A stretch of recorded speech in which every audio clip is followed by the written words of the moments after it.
Bonjour à tous et j'espère que vous allez tous bien, j'espère que vous avez passé tous de bonnes vacances.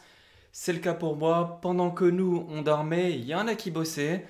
Et là je parle de Parity, de Polkadot et de Kusama. Donc quand je vous ai quitté avec la dernière vidéo en vous disant le résumé des 5 dernières code loans et des 5 dernières parachains, là cette fois je vous dis bonjour et on démarre les 5 nouvelles parachains. Donc c'est parti, là c'est une vidéo de news, on va parler des news. Je vais vous expliquer ce qui s'est passé durant le mois dernier, les principales nouveautés.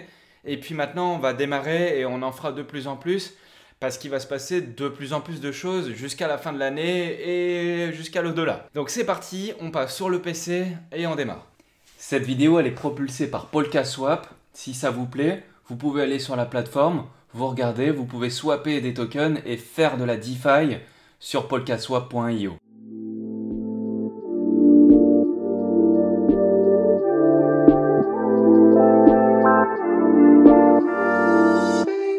J'ai posté une news sur polkafrance.fr sur le résumé des 5 crowdloans Kusama.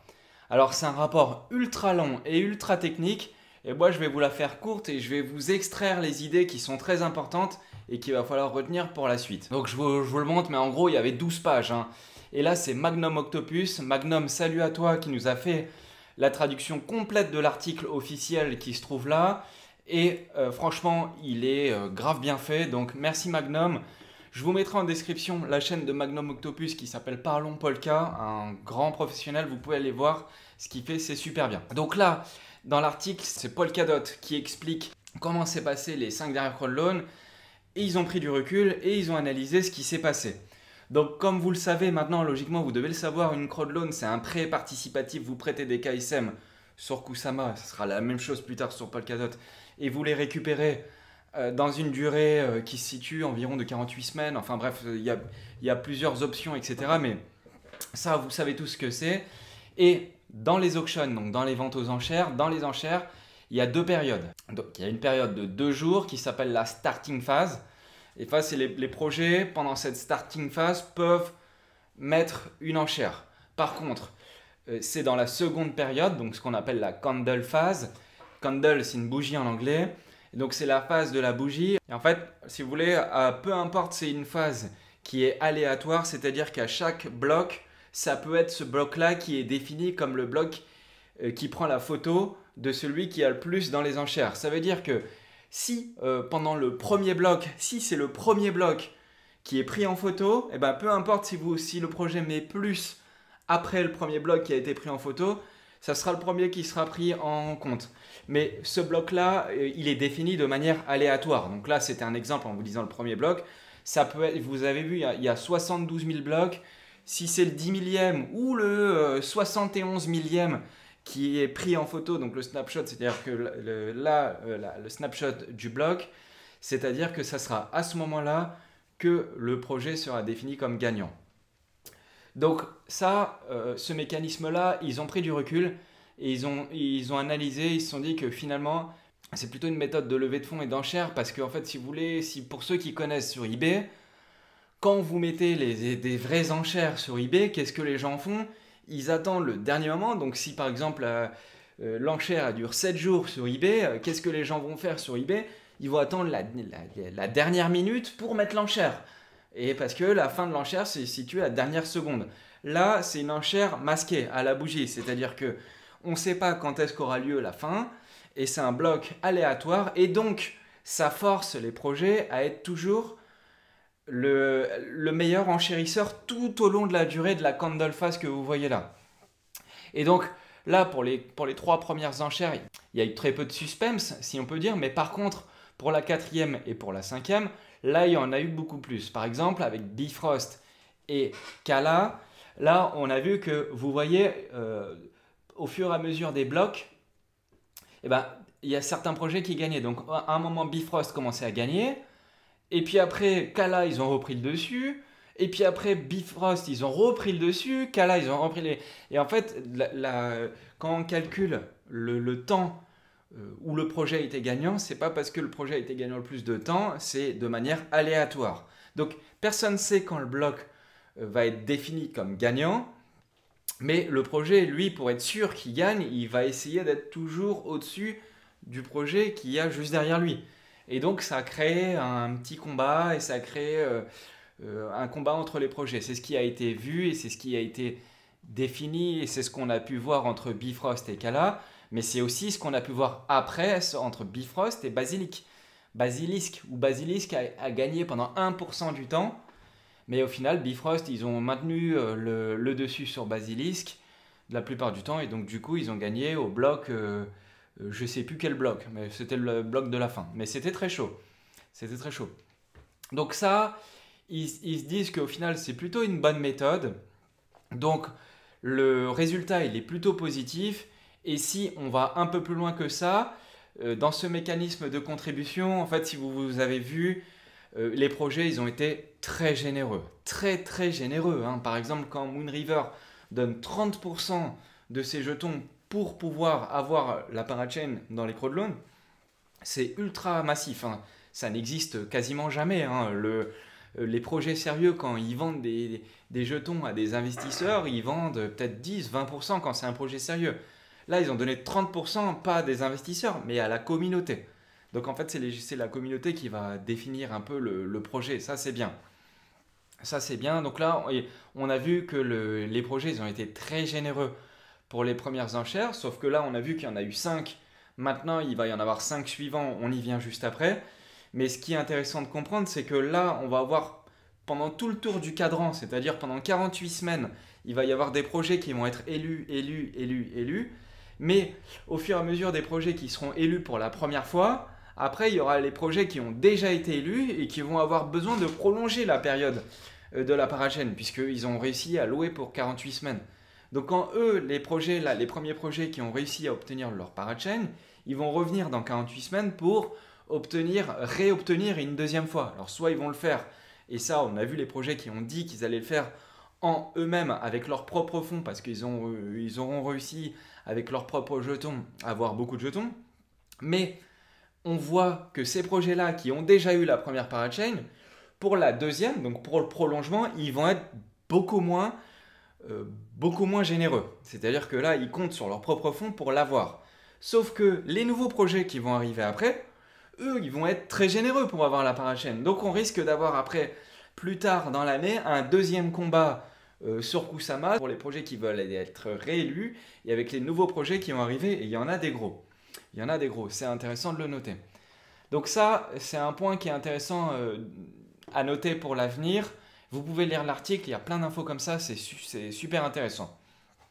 Ensuite, concernant vous, les investisseurs qui avaient participé au parachain, eh ben, si vous voulez, je vous mettrai le lien dans la description, mais si vous voulez voir dans combien de temps vous allez récupérer vos KSM, vous pouvez le voir sur ce lien-là. Je vous le mets dans la description, vous pourrez cliquer dessus et vous verrez à droite, là dans lease, donc un lease c'est un prêt, on voit que les 5 parachains, elles vont rendre les KSM de tout le monde dans 263 jours.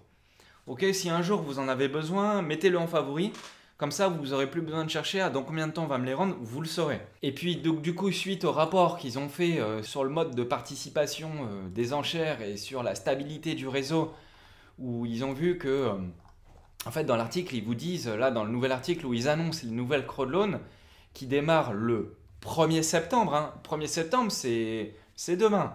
Donc, le 1er septembre, et ils en ont annoncé 5 chaque semaine, donc un chaque semaine. Donc ils ont lancé un chaque semaine pendant 5 semaines, donc au total il y en aura 10, et après ils vont faire la même chose, il y aura une pause pour évaluer comment fonctionne la stabilité du réseau avant d'en faire des suivantes, dans le même mécanisme.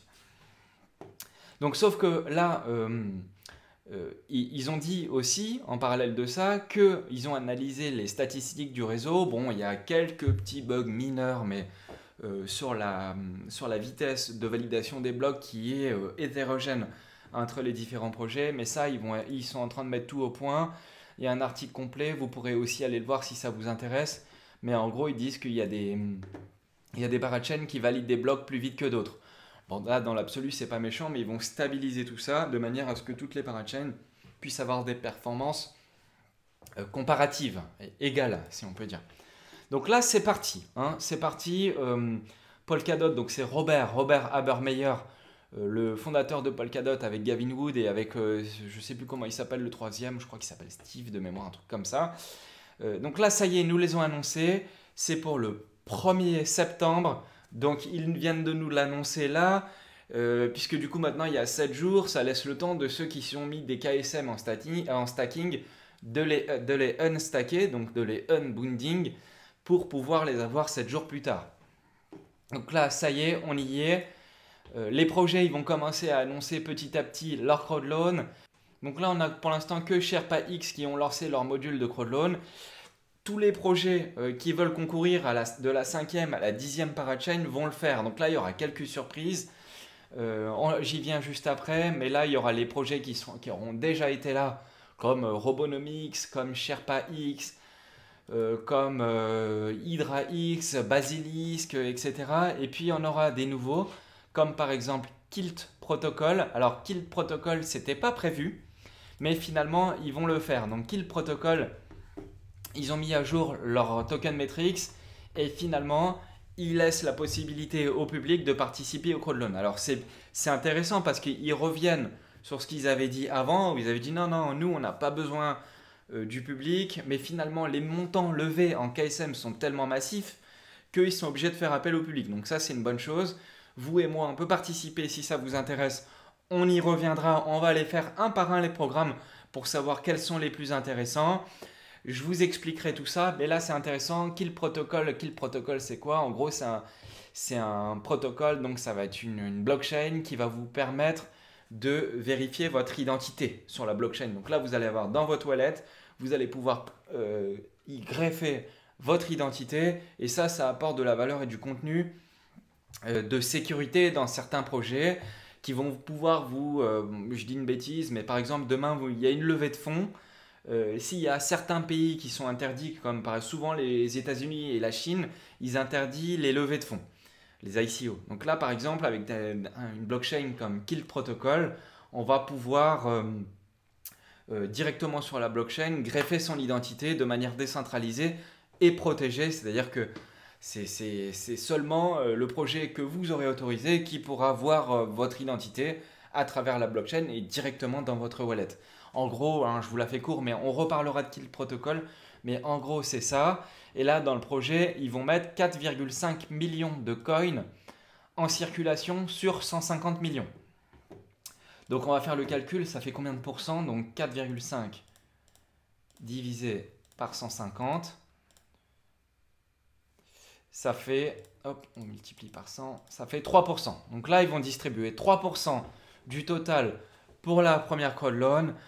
Franchement, bon, c'est mon avis à moi, c'est un peu décevant, c'est une goutte d'eau, voilà, c'est une goutte d'eau, mais bon, c'est quand même pas à négliger parce qu'il y aura une énorme partie qui va être lock, donc on le voit, hein, par exemple là, déjà les 50 millions, un tiers vont être bloqués et débloqués petit à petit, là on voit que ceux-là, ils vont être pareil, ils vont être bloqués et débloqués petit à petit, là pareil, et au final... il y aura très peu, enfin, il y aura même quasiment rien de disponible au début. Donc ça peut être intéressant parce qu'il y aura très peu de jetons débloqués au début. Mais il faut quand même noter qu'ils en prêtent très peu finalement à la communauté. Bon voilà, je suis un peu déçu pour ça.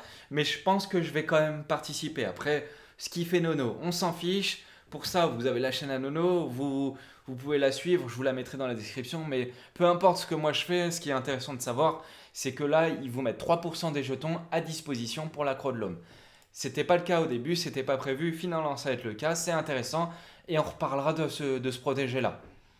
Après, il y a Fala, donc tous ceux qui ont participé à la première crowdloan de Kala Network, on a gagné un NFT. Donc là, je vais le faire avec vous, on va aller voir. J'ai pas été regardé, donc là, il y a le module, enfin, il y a le mode opératoire, vous cliquez dessus. Hop, donc là, on clique dessus, il faut aller sur le site, se connecter. Ok, bon, bah là, il a connecté mon wallet, je vais aller voir. Your Space. Ah, voilà, donc là, ils nous ont offert des NFT. Bon, je pense que, je sais pas si on peut les revendre, on peut essayer si vous voulez. List for sale, si, a priori, on peut le faire. Bon, là, je vais pas le faire, on peut rentrer le prix 10K, enfin vous pouvez le vendre comme vous voulez, mais peut-être que plus tard il deviendra rare. Si vous l'avez fait rapidement, donc ce qu'ils appellent Early Bird, de mémoire c'était dans les 24 ou dans les 48 premières heures de la crowdloan de Fala, donc de Kala Network, et ben vous avez gagné ce NFT là. Donc moi je l'ai fait, vous avez vu, bon, il y a même le montant que j'ai contribué, hein, c'est pas trop grave, j'ai contribué 5 KSM, et dont 2, en fait à la base j'en avais mis 2, puis je me suis laissé prendre un peu par le mécanisme et j'en avais remis 3. Donc en fait, moi ils m'en ont donné donc un pour le Early Bird et un parce que j'avais donné plus de 1 KSM de mémoire, je crois que c'était ça la condition. Et après, comme j'avais redonné encore plus de 1 KSM, en fait ils m'ont redonné un deuxième NFT. Donc j'en ai 2 identiques, plus un Early Bird. Bon, peut-être qu'un jour ça vaudra quelque chose. En tout cas, c'est cool, on a des NFT, il faut les garder, c'est toujours intéressant. Voilà, l'actualité elle est dense, on rentre dans le vif du sujet direct, c'est parti, Nono il revient de vacances, j'ai à peine enlevé mon pull que ça y est, on est dedans, Kusama, Polkadot. Donc là, petit truc qui est intéressant, je vous le dis en vidéo, donc là on a fait les 5 premières crowdloans, donc Karura, Moonriver, Shiden Network, Kala Network, Bifrost, maintenant il y en a 5 nouvelles, donc là on va en parler maintenant. Et ils ont dit que là, ils sont en train de fixer quelques bugs de réseau. Il y a encore 2 audits sur 4 à faire avant que Polkadot puisse faire la même chose. Donc, ils vont régler tous les trucs de... Donc, Expect Chaos, hein, Kusama, là, on essuie un peu les plâtres. On est dedans, c'est pour ça, il faut y aller doucement, mais en même temps, c'est cool. Mais sur Polkadot, ça sera le réseau de la stabilité. Ça, normalement, vous le savez. Donc, ils ont dit que là... On a fait les 5 premières, maintenant on est dans 5 prochaines, les 5 donc de la parachain 6 à 10, donc il y en a 5. On est sur 5 parachains, donc 5 enchères. Et après ça, logiquement, peut-être, normalement, il devrait lancer les parachains sur Polkadot. Et là, ça va être le feu. Donc là, Nono, il va plus respirer jusqu'à longtemps. Donc voilà pour les news. C'était du gros, c'était du lourd. Je pense que... Des vidéos news, je vous en ferai de plus en plus souvent. Et là maintenant, on va enchaîner puisque c'est la rentrée. On a plein de surprises pour vous avec la team. Et vous allez voir, je pense que ça va vous plaire. Bon, si ça vous a plu, petit pouce. On est dispo et joignable sur Discord. Venez nous joindre sur Discord, ça ferait plaisir. Et puis on vous fait les mêmes news, mais on vous les enverra sur la newsletter. Donc si vous voulez vous inscrire à la newsletter, polkafrance.fr, vous allez sur le site, il y a un pop-up qui va apparaître, vous mettez votre mail validé ou sinon tout en bas de la page, vous mettez votre mail, vous validez et c'est parti, vous serez dans la newsletter et je vous dis à bientôt. Salut à tous.